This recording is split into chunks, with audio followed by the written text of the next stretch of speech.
அனைவருக்கும் சுமதி ஸ்ரீயின் அன்பு வணக்கம். இந்த பதிவில் தொழில் விருத்தியாகிறதுக்கு, தொழிலில் லாபம் கிடைக்கிறதுக்கு நாம் செய்ய வேண்டிய மிக முக்கியமான வழிபாடு பற்றி தான் உங்களுக்கு சொல்ல போகிறேன். என்கிட்ட ஜாதகம் பார்க்க வரும்போது சில பேர் சொல்லுவாங்க, அம்மா தொழில் சரியாகவே போகலை, ஆரம்பித்தப்ப நல்லா இருந்தது, திடீர்னு நஷ்டமாயிடுச்சு.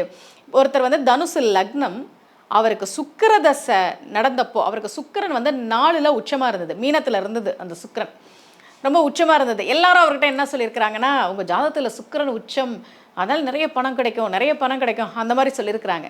ஆனால் அந்த லக்னத்துக்கு சுக்கிரன் உச்சமானது கொஞ்சம் அது வேறு விதமான பலன்களை கொடுக்க தான் செய்யும். அவருக்கு சுக்கிரதசை தொடங்கும் போது நிறைய பிரான்ச் வச்சுருந்தாராம். அது எல்லாத்தையுமே நான் ஒன்றொன்னா இழுத்து மூடினேம்மா. நிறைய பேர் என்கிட்ட வேலை செஞ்சாங்க, ஒவ்வொரு மாதமும் நான் நிறைய பேருக்கு சம்பளம் கொடுத்தேன், கடைசியில் ஒன்றுமே இல்லாமல் போயிடுச்சு அப்படின்னாரு. இன்னொன்று சுக்கிரதசைன்றது 20 வருஷம் இல்லையா, அது அவயோகியாக இருக்கும்போது, அது நமக்கு சாதகம் இல்லாமல் இருக்கும்போது அது சில பிரச்சனைகளை கொடுக்க தான் செய்யுது.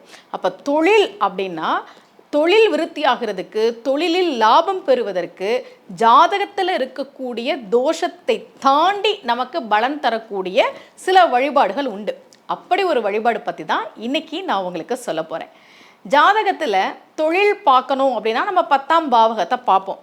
10ல் என்ன கிரகம் இருக்குது, அது நட்பு வீடா பகை வீடா, என்ன சாரம் வாங்கியிருக்கு, 10ஆம் அதிபதி எங்கே இருக்குது, இவ்வளோ விஷயங்கள் இருக்குது. 10ஆம் இடத்தை எந்தெந்த கிரகங்கள் பார்க்குது. அதே மாதிரி சனியையும் நம்ம பார்க்கணும் ஜாதகத்தில். ஏன்னா சனி தான் தொழில்காரகன். ஒரு ஜாதகத்தில் சனியும் நல்லா இருக்கணும். எல்லாரும் சனியை பார்த்து பயப்படுறாங்க. சில தொழிலதிபர்கள்லாம் பார்த்தீங்கன்னா, நான் ஒவ்வொரு மாதமும் 6000 பேருக்கு சம்பளம் கொடுக்குறேன், 10,000 பேருக்கு சம்பளம் கொடுக்குறேன் அப்படின்னு சொல்லுவாங்க. அப்போது அத்தனை வேலைக்காரர்கள் அவருக்கு கிடைச்சிருக்கிறாங்க. நம்மக்கிட்ட வேலை பார்க்குறவங்க நல்லா இருக்கணும், நமக்கு ஒரு நல்ல வேலையால் கிடைக்கணும் அப்படின்னாவே சனி நல்லா இருக்கணும் ஒரு ஜாதகத்தில். அப்போது ஒருத்தருக்கு தொழிலில் வெற்றி வேணும், தொழிலில் லாபம் வேணும், நல்ல வேலையாட்கள் கிடைக்கணும் அப்படின்னா அவர்கள் செய்ய வேண்டிய வழிபாடு விஜயதசமி அன்றைக்கு செய்ய வேண்டிய வழிபாடு. பழனி முருகன் கோவிலில் தான் அது நடக்கும். நான் ஏற்கனவே விஷ்ணுபதி புண்ணியகால வழிபாடு பற்றி நான் உங்களுக்கு சொன்னேன்ல. ஒரு 1.5 வருஷத்துக்கு முன்னாடி கூட தமிழ்நாட்டில் நிறைய பேருக்கு விஷ்ணுபதி புண்ணியகால வழிபாடு பற்றி தெரியாது. நான் பேசின வீடியோ நிறைய குரூப்பில் வைரல் ஆகி இப்போ நிறைய பேர் விஷ்ணுபதி புண்ணியகால வழிபாடு தொடர்ந்து பண்ணுறாங்க. அதே மாதிரி தான் தொழிலில் லாபம் கிடைப்பதற்கு, நம்ம தொழில் விருத்தியாகிறதுக்கு, நாங்கள் இன்வெஸ்ட் பண்ணிட்டோம் என்ன பண்ணுறதுன்னு தெரியலையே, இந்த மாதிரி யாருக்காவது கவலை இருந்தால் அவர்கள் விஜயதசமி அன்றைக்கு பழனிக்கு போகணும்.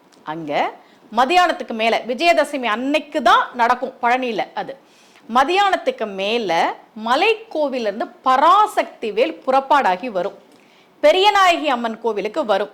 அந்த பராசக்தி வேல் புறப்பாடாகி பெரியநாயகி அம்மன் கோவிலுக்கு வரும்போது அங்கே முத்துக்குமார சுவாமி தங்க வாகனத்தில் எழுந்தருள்வார், கூடவே பெருமாளும் இருப்பார். ரொம்ப அழகாக அருணகிரியார் பாடினார் இல்லையா, 10 தலை தத்த கணைதொடு ஒற்றைக்கிரி மத்தை பொறுதொரு பட்டப்பகல் வட்டத்துக்கிரில் இரவாக பத்தர்கிரதத்தை கடவிய பச்சை புயல் மெச்ச தகுபொருள். பெருமாளே மிகப்பெரிய பராக்கிரமசாலி, அவரே மெச்சுகிற இடத்தில் முருகப்பெருமான் இருக்கிறார் இல்லையா. 2 பேரும் பெரியநாயகி அம்மன் கோவிலுக்கு எழுந்தருள்வார்கள். முத்துக்குமார சுவாமி தங்க வாகனத்தில் வருவார். அப்போ பெரியநாயகி அம்மன் கோவிலிருந்து பராசக்தி வேல், முத்துக்குமார சுவாமி, பெருமாள் இவங்க எல்லாரும் கோதை ஈஸ்வரர் கோவிலுக்கு வருவாங்க. அங்கே தான் வன்னிகாசுரன் வதம் நடக்கும். பழனியில் விஜயதசமி அன்னைக்கு நடக்கும். நிறைய பேருக்கு இது தெரியாது. என்னுடைய பதிவு மூலமாக நீங்கள் தெரிஞ்சுக்கிட்டு அன்றைக்கு அந்த வழிபாடு செய்கிற போது நிச்சயமாக தொழிலில் லாபம் கிடைக்கும் என்பதால் இதை நான் உங்களுக்கு சொல்கிறேன்.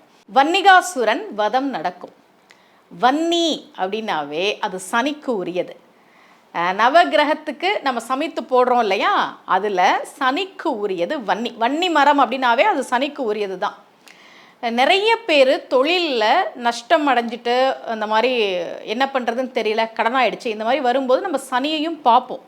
ஒருவேளை உங்களுக்கு ஜாதகத்தில் சனி சரியில்லாமல் இருந்து அல்லது சனி அவயோகியாக இருந்து தசா நடத்தி தொழிலில் நஷ்டமானால், அல்லது உங்களுக்கு தசா நடத்தக்கூடிய கிரகம் 6ஆம் அதிபதியாகவோ 8ஆம் அதிபதியாகவோ இருந்து அதனால தொழிலில் ஏதாவது பிரச்சனை இருந்தால் அவர்கள் விஜயதசமி அன்றைக்கு பழனியில் நடைபெறக்கூடிய இந்த வன்னிகாசுரன் வதத்தை போய் பாருங்க.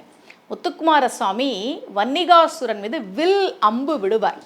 வன்னிகாசுரன் வதம் நடக்கும். அதை பார்க்கிற போது, தரிசனம் செய்கிற போது, யாருக்கெல்லாம் தொழிலில் நஷ்டம், தொழிலில் நாங்கள் இன்வெஸ்ட் பண்ணி கஷ்டப்படுறோம், கடன் ஆயிடுச்சு, என்ன பண்ணுறதுன்னு தெரியல, இந்த மாதிரி பிரச்சனைகள் இருக்கோ, விஜயம்னா என்ன, விஜயதசமினா என்ன, நம்ம கொண்டாடுறோமே விஜயதசமி, வெற்றி இல்லையா, வெற்றியை தரக்கூடியது தான் விஜயதசமி.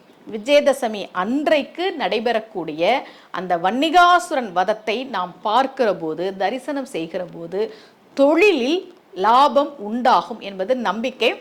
இது யாருமே இது வரைக்கும் சொல்லலை, நான் உங்களுக்காக சொல்கிறேன்.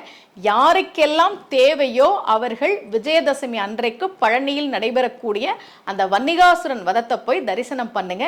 நிச்சயமாக தொழிலில் ஒரு ஏற்றம் கிடைக்கும் என்பது நம்பிக்கை. மீண்டும் இதே போல ஒரு பரிகார முறையோடு உங்கள் அனைவரையும் சந்திக்கிறேன். அனைவருக்கும் அன்புடன் சுமதி ஸ்ரீ.